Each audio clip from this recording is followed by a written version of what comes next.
Na Mwenyezi Mungu Subhanahu wa Ta'ala anasema, unapokubali kuibeba ibada, amekufanyia uganga wake mpaka umekuwa.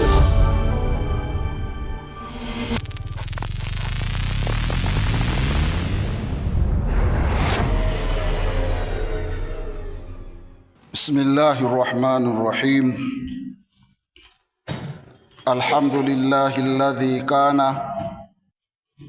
wa huwa ala makan qabla khalqi al-makan lam yataghayyar amma kana alima ma kana wa alima ma yakunu wa alima ma sayakunu wa alima ma la yakunu law kana kayfa kana yakunu wa ashhadu an la ilaha illa Allah wahdahu la sharika lah shahadatan tudkhiluna biha jannatahu al-'aliyyah wa ashhadu anna sayyidana wa maulana Muhammad sallallahu alayhi wa sallama wa ala alihi wa sahabatihi والتابعين لهم بإحسان إلى يوم الدين أما بعد فيا عباد الله أوصيكم ونفسي بتقوى الله عز وجل.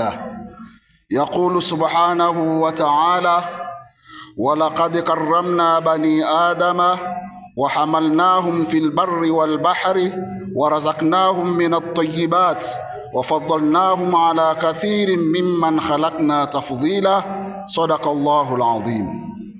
عباد الله أوصيكم ونفسي بتقوى الله عز وجل. Ndugu zangu katika imani, kwanza nazihusia nafsi zenu sambamba na kuihusia nafsi yangu kumcha Allah subhanahu wa ta'ala, kwa sababu takwa peke yake ama ucha Mungu peke yake ndiyo sababu ya mimi na wewe kuingia katika pepo ya Allah subhanahu wa ta'ala. Kwa hivyo ni vyema ndugu yangu katika imani ukapambika na sifa ya ucha Mungu, kwa sababu ndiyo tiketi yako wewe na mimi kuingia katika pepo ya Allah subhanahu wa ta'ala. Lakini pia tuchukue nafasi nyingine ya kumtekea rehma na amani mtume wetu Muhammad sallallahu alayhi wasallam, akiwa yeye ni mtume wa mwisho aliyeletwa na Allah subhanahu wa ta'ala kuja kutoa umma katika giza hili la ujinga na kuingiza umma katika nuru ambayo ni ya Uislamu. Kwa hivyo mimi na wewe lazima katika muda wetu tunaofanyia kazi, lakini fanyia kazi na kumtakia rehma na amani mtume wetu Muhammad sallallahu alayhi wasallam.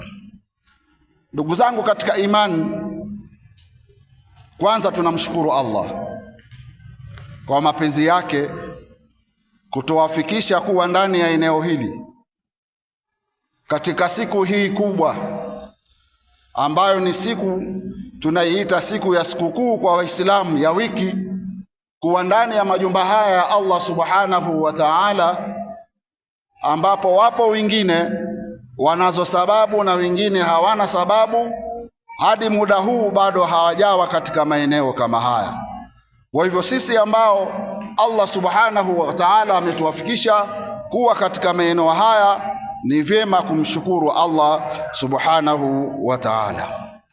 Ndugu zangu katika imani, hotuba yangu ya leo itazungumzia mwanadamu na heshima aliyopewa na Allah subhanahu wa ta'ala. Mwanadamu kama mwanadamu, na hapa hotuba yangu haitalenga kwa Muislamu tu, bali hata asiyekuwa Muislamu. Kwa kuwa yeye ni mwanadamu, basi kuna heshima kubwa sana mwanadamu aliyopewa na Allah subhanahu wa ta'ala.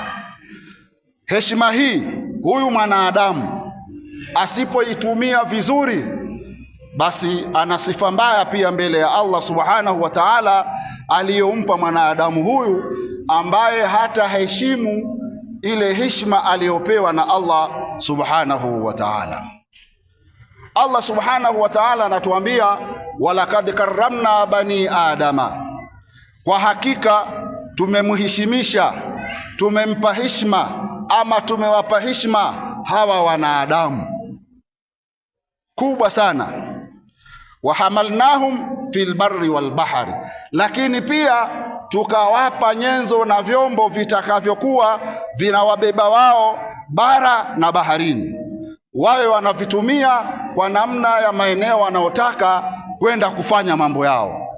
Warazaknahum minat tayyibat, lakini pia hawa wanadamu Allah anasema tumewaruzuku wao riziki nzuri nzuri tu, ambazo hizo wao wazitumie kwa kuwa Allah subhanahu wa ta'ala amewapa. Kisha Allah akasema wafaddalnahum ala kathirin mimman khalaqna tafdhila, halafu hawa wanadamu tumewafadhilisha kwa fadhila nyingi mno kuliko viumbe wengine ambao tuliowaumba. Huyu ni mwanadamu ambaye Allah subhanahu wa ta'ala anamheshimisha katika jamii, katika ulimwengu, kwamba yeye ni mwanadamu au ni kiumbe wa namna gani. Sasa mwanadamu huyu asipobeba heshima hii aliyopewa na Allah subhanahu wa ta'ala, basi maana yake atakuwa na sifa mbaya ambazo tutazizungumza baadaye alizopewa na Mwenyezi Mungu subhanahu wa ta'ala. Ndugu zangu katika Uislamu, tufahamu kwamba hata hawa malaika, mwanadamu alipoumbwa na akapewa heshima zote na akapewa mengi aliyopewa, malaika hawa pia walimlalamikia Allah subhanahu wa ta'ala, kama anavyosimulia Anas bin Malik radhiyallahu anhu.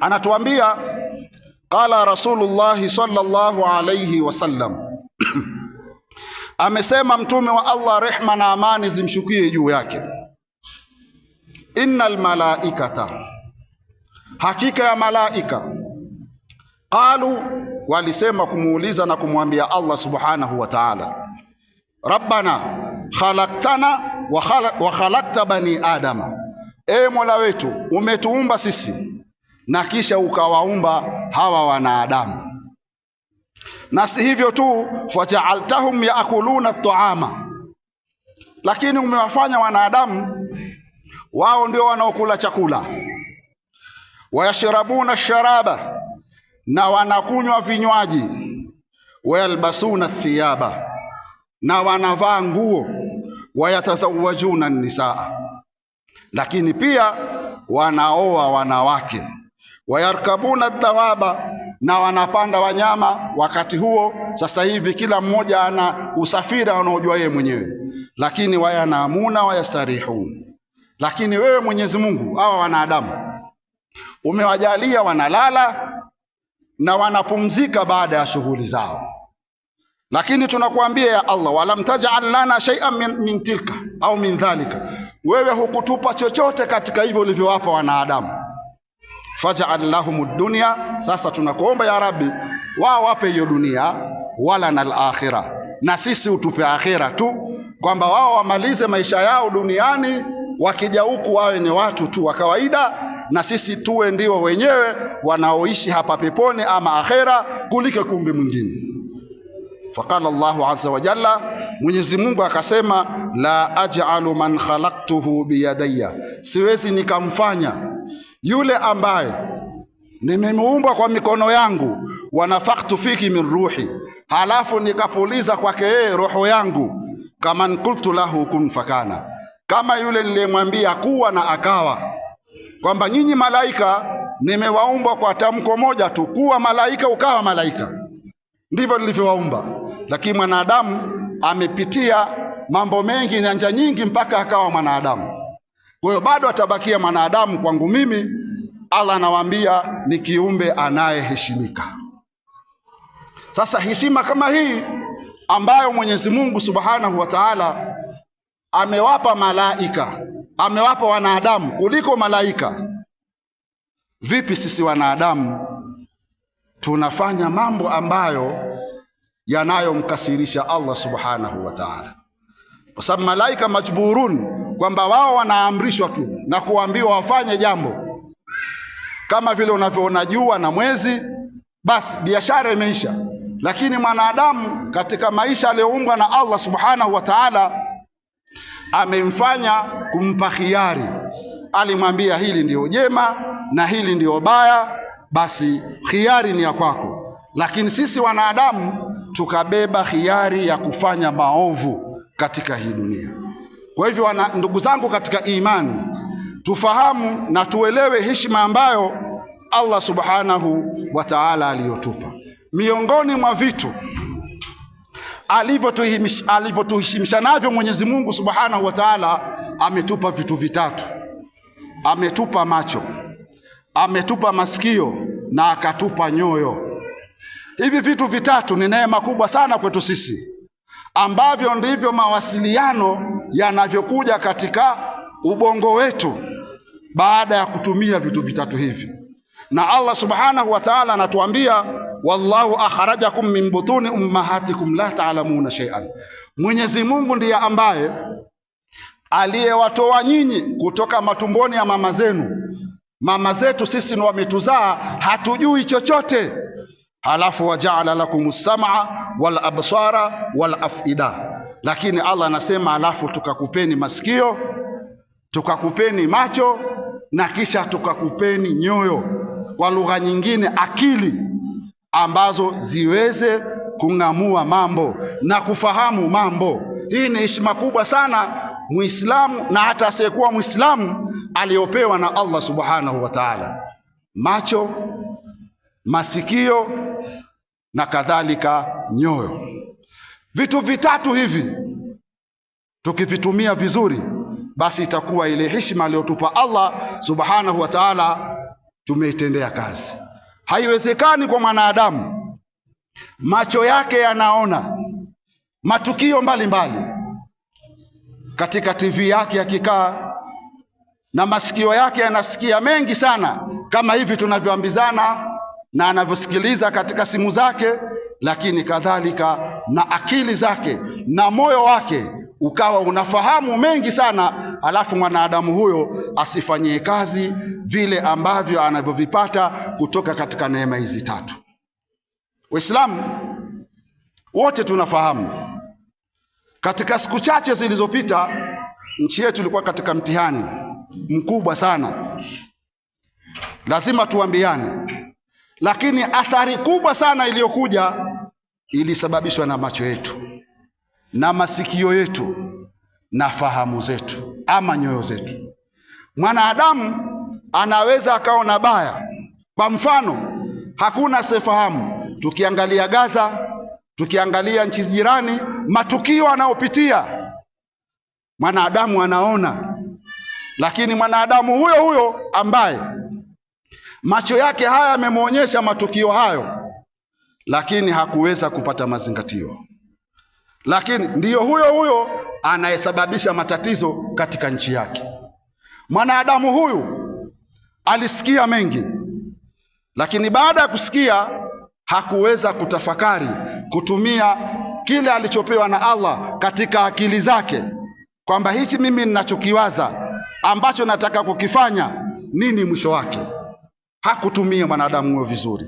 Mwisho wa siku ikaonekana kwamba hatukutumia neema nzuri hizi tatu alizotupa Allah subhanahu wa ta'ala. Pia hatukutumia ile heshima aliyotuheshimisha Allah subhanahu wa ta'ala. Na Allah ametupa macho, ametupa masikio, ametupa akili, fahamu, la'allakum tashkurun, ili tupate kushukuru. Tuangalie wenzetu ambao Mwenyezi Mungu amewaondolea neema ya macho. Wao wanaishi kwa hisia. Tuangalie wenzetu ambao Allah amewaondolea usikivu, wanaishi kwa mazingira magumu. Lakini pia tuangalie wasiokuwa na akili, wanaishi vipi. Lakini mwanadamu aliyepewa akili, aliyepewa macho, aliyepewa usikivu, tunamshangaa kwamba ameshindwa kutumia neema zake hizi tatu alizopewa na Allah subhanahu wa ta'ala. Na ndio maana Mwenyezi Mungu subhanahu wa ta'ala, kwa kutokutumia heshima aliyotupa na kutokutumia neema tatu alizotupa, macho, masikio na nyoyo, ametuhitaji. Allah anasema, walaqad dhara'na li jahannama kathiran minal jinn. kwa hakika tumewaandalia huu moto wa Jahannam wengi katika majini wal insi na wanadamu. Lahum, kwa nini? Lahum kulubun, wana wao nyoyo za kufahamu wanayoambiwa na wazee wao na marafiki zao na viongozi wao wa dini. Wana nyoyo hizo za kufahamu hayo, lakini la yafqahuna biha, lakini hawataki kufahamu kutumia nyoyo zao hizo na akili zao hizo. Pia Allah akatuambia walahum ayunun, wana wao macho ambayo hukupewa tu utazame, bali utazame alafu urejeshe mazingatio katika akili yako. Lakini Mungu anasema la yusuruna biha, hawaoni kwa macho hayo. Sio kwamba hawaoni, wanaona, lakini mazingatio kutumia kile walichokiona hawakifanyii kazi. Kisha Allah akasema walahum adhanun la yasmauna biha, wana wao masikio, lakini kwa masikitiko makubwa hawasikii kwa masikio hayo. Allah anasemaje? Ulaika kal an'ami.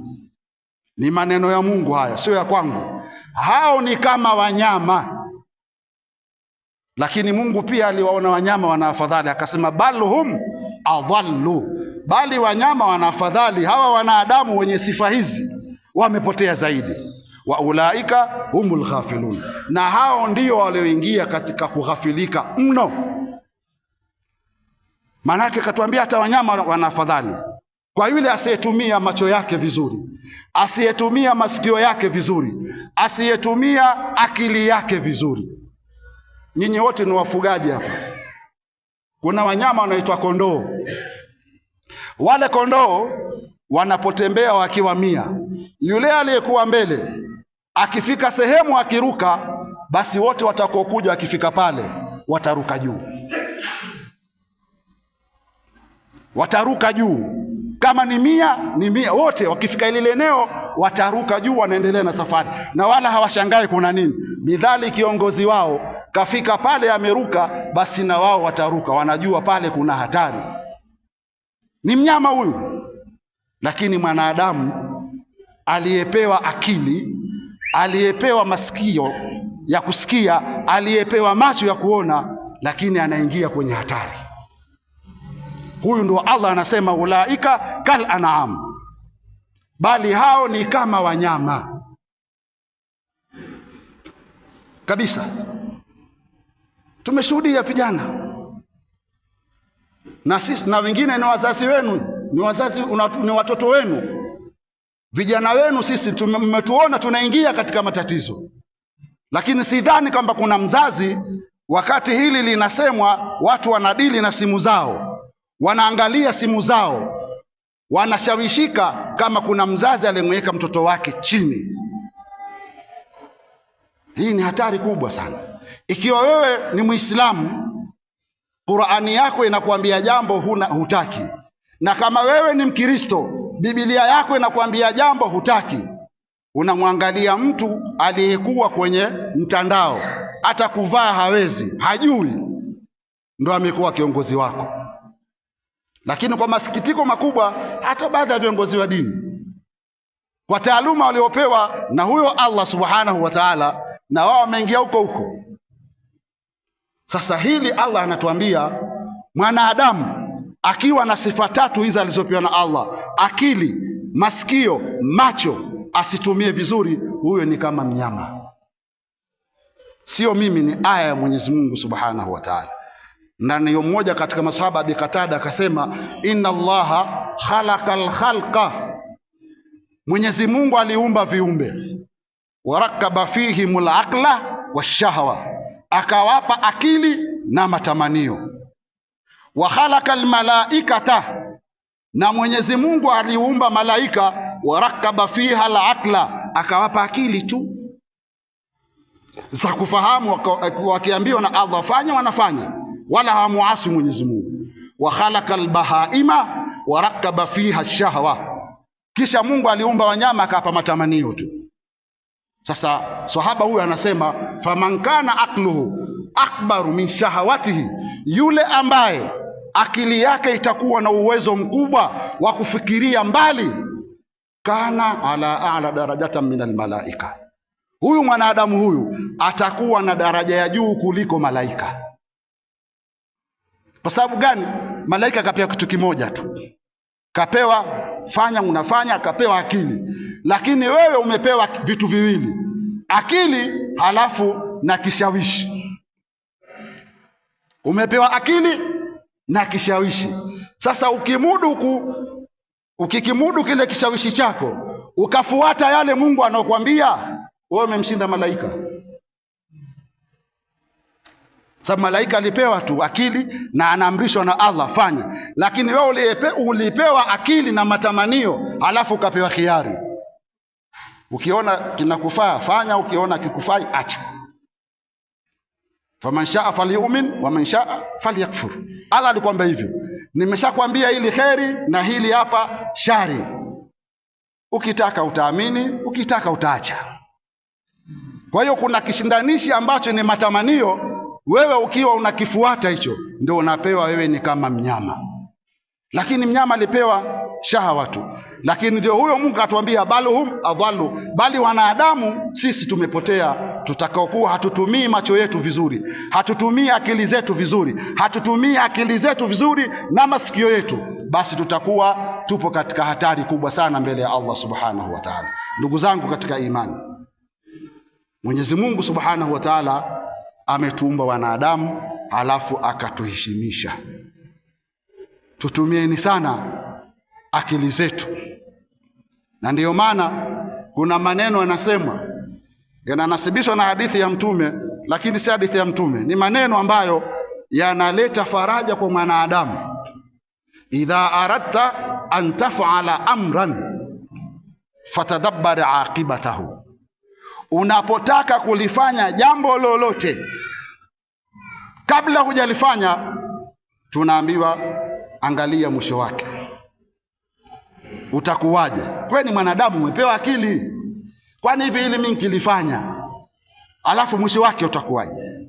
Akasema fa in kana khaira, hilo jambo utakalolifanya likiwa lina faida kwako, lina khairi kwako, famdhihi, basi lifanye.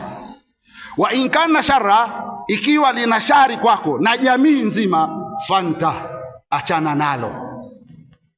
Sasa mwanadamu ikiwa amepewa akili ya kufikiria namna hii, halafu yeye mwenyewe hatumii akili yake kwa kufikiria lile analotaka kulifanya, basi kwa kweli tukubali lugha aliyotupa Mwenyezi Mungu Subhanahu wa Ta'ala kwamba sisi tutakuwa kama wanyama. Tunamwomba Allah Subhanahu wa Ta'ala atuepushe na atuondolee katika sifa hii ya unyama, atupe ile heshima yake aliyotupa Allah Subhanahu wa Ta'ala.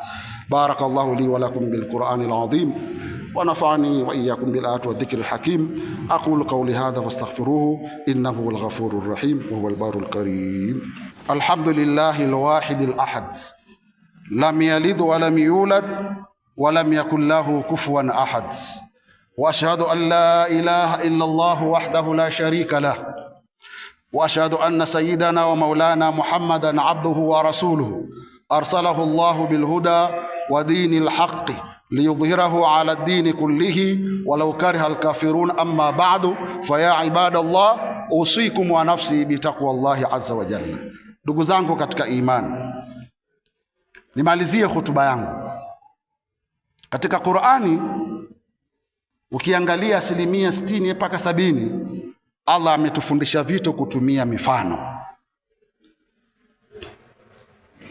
na akatuelezea mifano, kwa sababu mara nyingi jambo linapokuja kwa mfano, hata mwalimu wa shule haweza kumwandikia mwanafunzi hesabu alafu akamwambia fanya, kabla hajampa mfano wa ile hesabu atakayompa aifanye.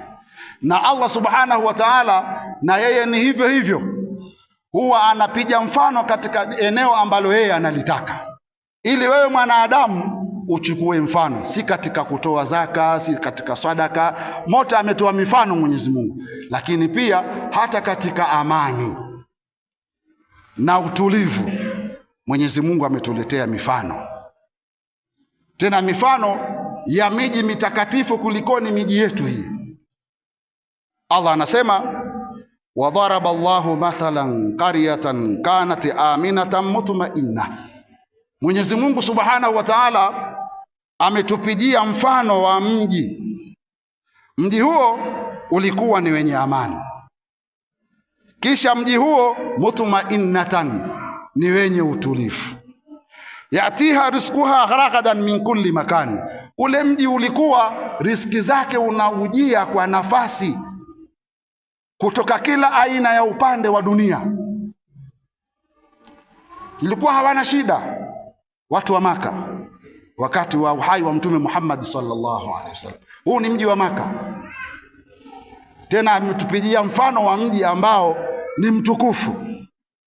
Aliuonja huo mji, asema huo mji ulikuwa na amani, halafu na utulivu.